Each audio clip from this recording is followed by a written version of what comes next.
ভারতে করোনা আক্রান্ত বেড়ে ১ কোটিতে পৌঁছে গিয়েছে। অন্যদিকে সারা বিশ্বে আক্রান্ত ৭,৪২,০০,০০০-এর বেশি মানুষ।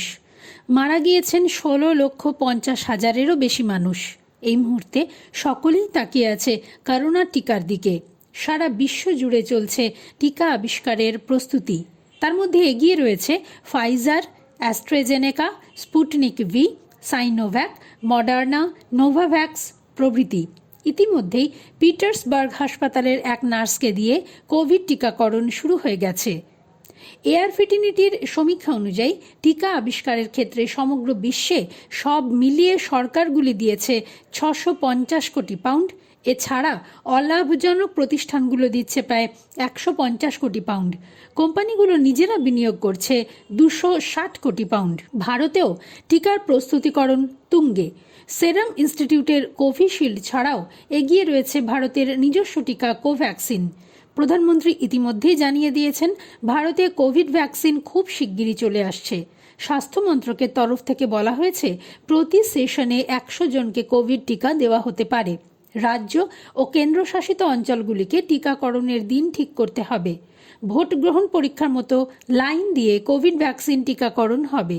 এই ক্ষেত্রে National Expert Group on Vaccine Administration for কোভিড-১৯-এর প্রতিষ্ঠা যথেষ্ট উল্লেখযোগ্য এক পদক্ষেপ। দেশের স্বাস্থ্য মন্ত্রকের তরফে একটি অ্যাপ আসতে চলেছে কোভিড ভ্যাকসিনের জন্য রেজিস্ট্রেশন প্রক্রিয়া সম্পন্ন করতে। এই কোউইন নামক মোবাইল অ্যাপটিতে থাকছে ৫টি module: administrator module, registration module, vaccination module, beneficiary acknowledgement module এবং রিপোর্ট মডিউল।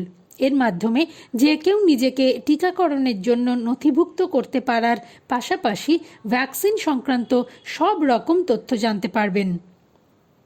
ইতিমধ্যেই ১৭ ডিসেম্বর দিল্লিতে করোনা টিকা দেওয়ার জন্য স্বাস্থ্যকর্মীদের প্রয়োজনীয় প্রশিক্ষণ দিতে শুরু করল দিল্লি সরকার।